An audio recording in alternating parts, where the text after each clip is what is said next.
Assalamualaikum warahmatullahi wabarakatuh. Kawan, saya pada tanggal 13-14 Februari 2023 kemarin berkesempatan mengikuti koordinasi Kabupaten Purwokerto Sehat di Magelang. Di akhir acaranya kami diajak keliling menikmati serunya kegiatan wisata di Kecamatan Borobudur. Dan disinilah menariknya karena kami bisa mempelajari bagaimana potensi UMKM dikolaborasikan dengan travel wisata yang bersertifikat, fasilitas pemasaran menggunakan digital, kegiatan dipimpin oleh tour leader yang bersertifikat, kendaraan yang nyaman, sopir yang ramah, dan objek UMKM yang menarik. Di Kecamatan Borobudur ini ada banyak operator yang menawarkan layanan di berbagai media sosial. Pak Prana Aji adalah pimpinan kelompok layanan transportasi wisata yang bernama VW Cabrio Borobudur. Tahun 2022 ini, kelompok travel wisata VW ini ada 4 atau 5 kelompok yang masing-masing kelompok memiliki sekitar 100-an VW. Promosi layanan wisata ini bisa dilihat di Instagram vw.cabrioborobudur atau vw_cabrio Borobudur. Di sini travel memerankan posisi sebagai tim pemasaran wisata. Walau di Instagram itu hanya menunjukkan layanan wisata naik VW, namun biasanya setelah mendapatkan pesanan, Pak Aji akan menghubungi tour leader yang akan diminta memimpin tour, kemudian menghubungi asosiasi pemilik VW dan asosiasi driver untuk mengantar wisatawan, menghubungi objek UMKM yang akan dikunjungi dan rumah makan untuk layanan makan. Namun pilihan-pilihan ini tergantung juga kesepakatan dengan pemesan. Baiklah, untuk menikmatinya tolong dukung kami dengan memberikan klik tombol like, klik tombol komen dan beri komentar, klik subscribe dan share ke kawan atau saudara. Ini akan mendukung channel kita akan menjadi bertambah semangat. Yuk kita nikmati keseruannya ya. Begitu kami turun dari bus, klub VW Cabrio sudah ada di lokasi. Kami dibagi dalam 4 orang untuk naik satu VW.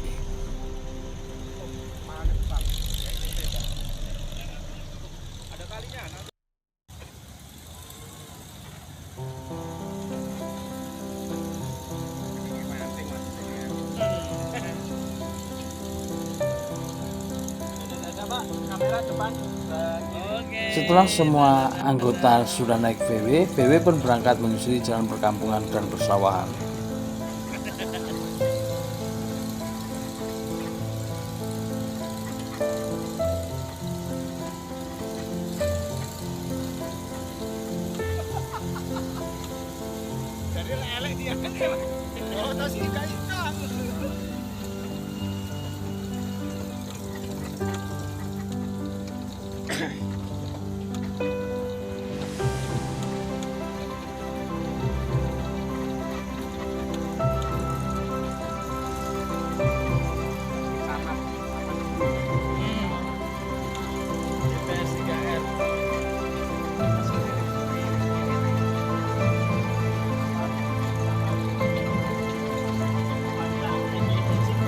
Selain itu, sopirnya yang sangat ramah dan sepanjang perjalanan banyak sekali yang diceritakan dari perjalanan ini.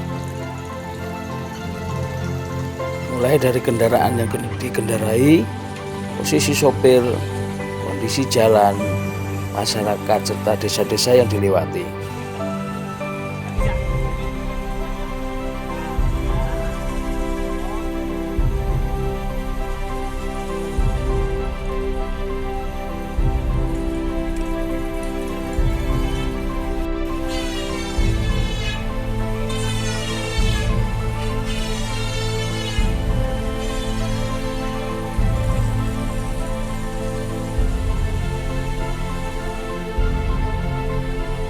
Selain itu, kami juga melewati objek wisata Swarga Bumi, yaitu objek wisata sawah yang diformat menjadi tempat wisata yang indah. Di pinggir jalan dan kelihatan sekali bagaimana fasilitas Swarga Bumi.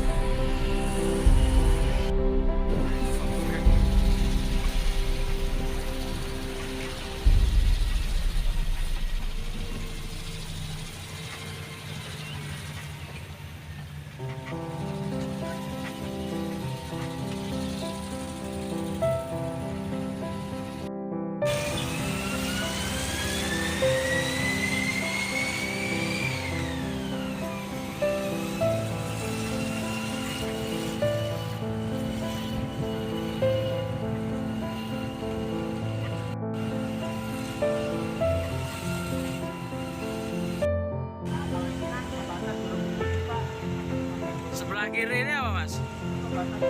Oh, rute tour ini juga melewati kompleks wisata Candi Borobudur.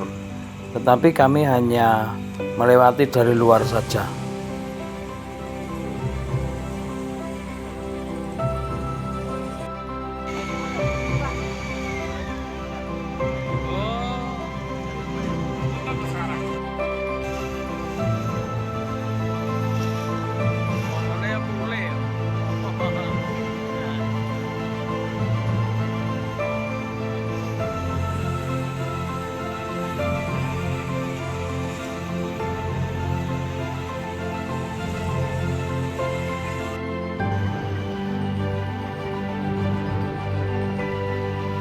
Memang di sepanjang kawasan ini akan banyak ditemui bangunan-bangunan yang didesain untuk fasilitas wisata, sehingga memang ini menjadi kawasan yang menyediakan objek wisata, baik itu makanan maupun berbagai kerajinan.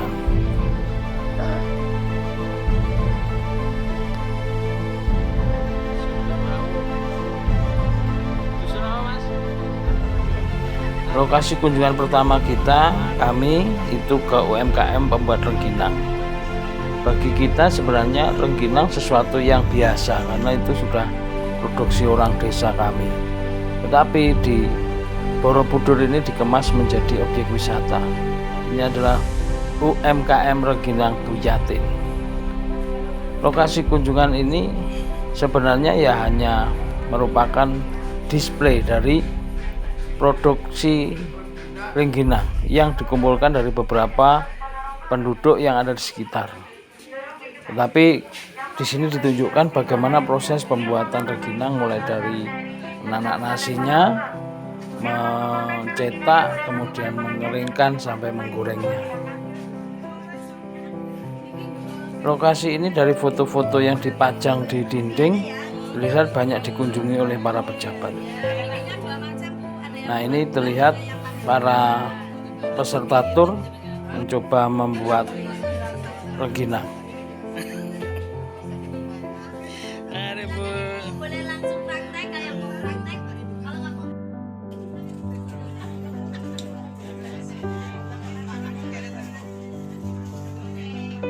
Ini adalah ruangan display untuk memajang panganan atau makanan rengginang dan sejenisnya, mulai dari keripik, getuk, kemudian ada juga beberapa tas.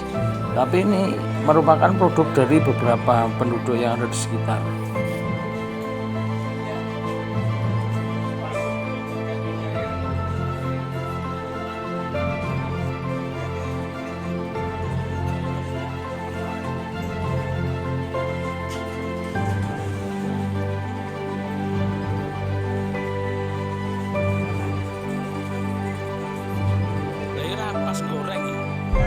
Sedangkan di ruangan ini untuk proses pengeringan dan penggorengan. Produk ini masih diolah secara tradisional. Kita lihat ternyata perapiannya dari kayu, tidak dari gas atau apapun.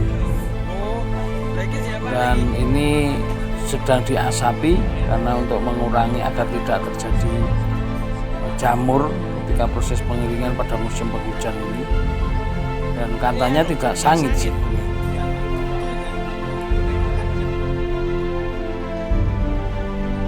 Setelah sekitar 15 menit di lokasi, selanjutnya kami berangkat lagi menyusuri jalan kampung ke objek yang lain.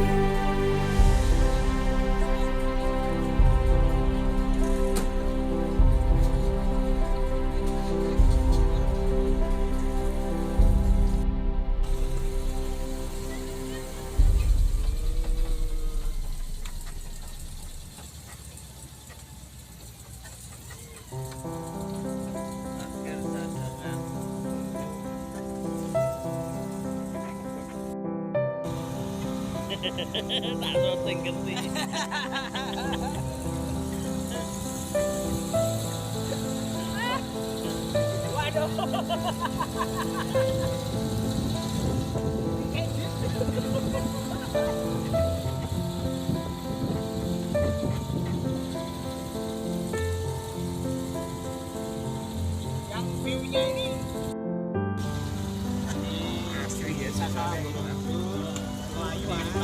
Dan yang perlu kita pelajari dan karena ini menarik adalah bahwa lokasi-lokasi ini banyak didukung oleh swasta. Lihat ini misalnya BNI, tadi juga ada juga Pertamina, ada juga tadi dari Bank Jawa Tengah itu. Jadi peran swasta ini sangat membantu menghidupkan potensi wisata dan produksi masyarakat.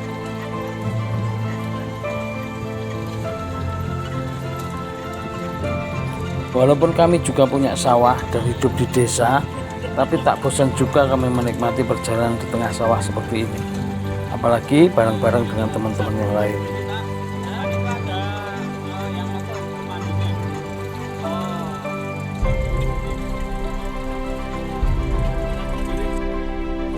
Dan ternyata driver ini menjelaskan bahwa dia tidak setiap hari menyopir VW ini. Dia akan mendapat giliran sesuai dengan yang ditentukan oleh asosiasi. Selain itu juga asosiasi driver ini berbeda dengan asosiasi pemilik VW, yang pada intinya mereka juga asosiasi VW atau pemilik VW ini juga tidak boleh mendriveri sendiri VW yang untuk fasilitas wisatanya. Menurut keterangan dari driver ini, kenapa kok seperti itu? Karena diharapkan adanya pemerataan kesempatan. Yang bisa nyopir ya tidak punya mobil ya bisa memberikan layanan kepada wisatawan.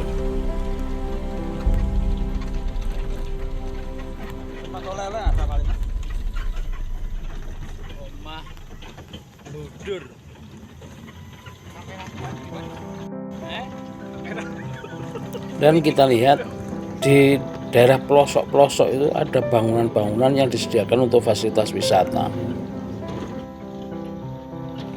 Dan setiap tempat wisata ini selalu ada website atau media sosial yang untuk memasarkan atau dipasarkan oleh operator atau travel agent seperti pemilik VW ini, seperti Pak Aji itu.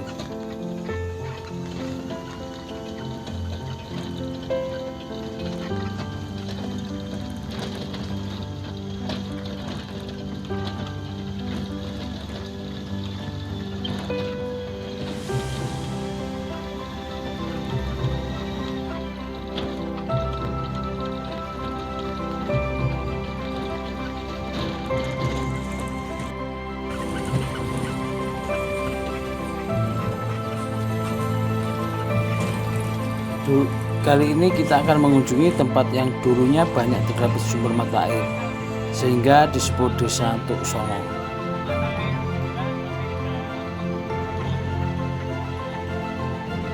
Songo artinya 9, Tuk itu artinya mata air. Jadi ini desa yang memiliki 9 mata air. Nah ini.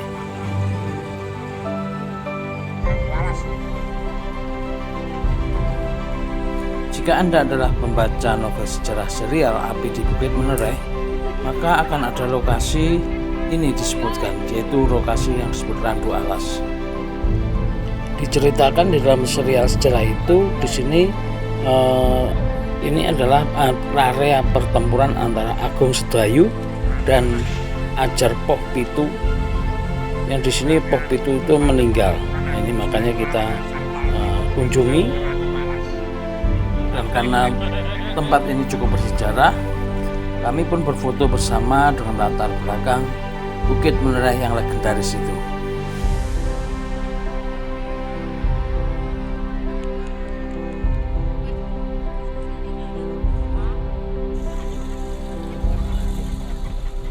Setelah itu ya sekitar 10 menit 15 menit kita pun berangkat lagi ke lokasi objek wisata yang lain.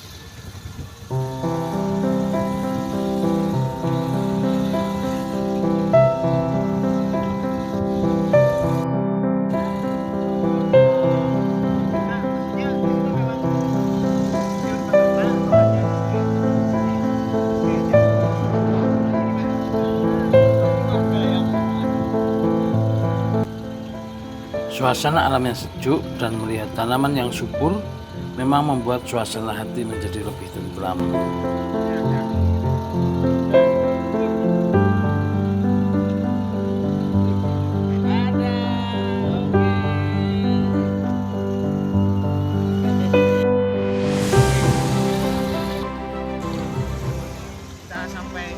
Dan kami telah sampai di produk andalan desa lainnya, yaitu produk madu di Balkondes Asfa Madu Borobudur.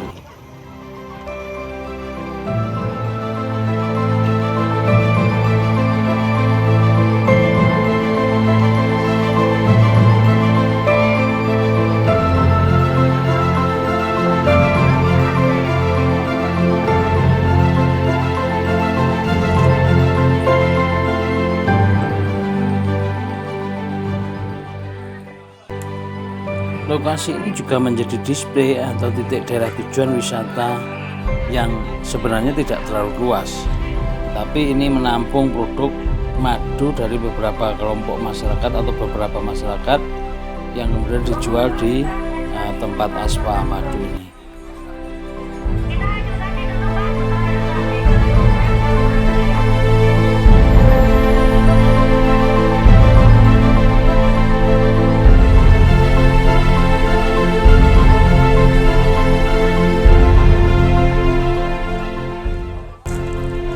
Lebah yang dibudidayakan di sini sebagai display ada dua, yaitu lebah bersengat dan lebah trigona.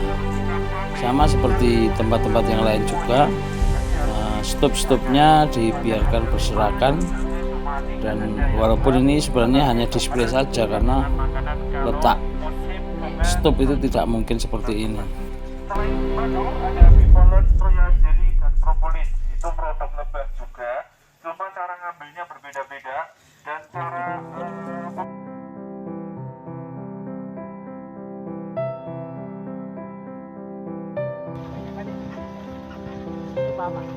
Dan kami pun berangkat lagi menyusuri jalan kampung. Menariknya selalu melewati rimbunan pohon bambu. Ini yang membuat asiknya di sini.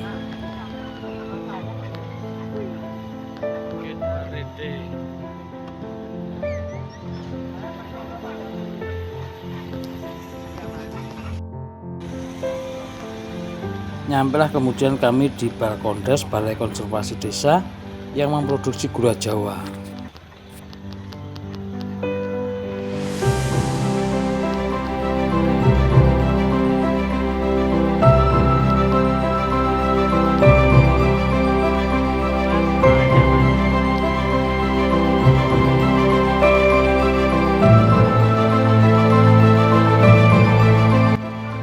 Lokasi ini pun hanya display saja produk gula kelapa yang dihasilkan oleh penduduk sekitar, dan setiap desa memiliki satu produksi yang menjadi andalan mereka untuk dijadikan objek wisata.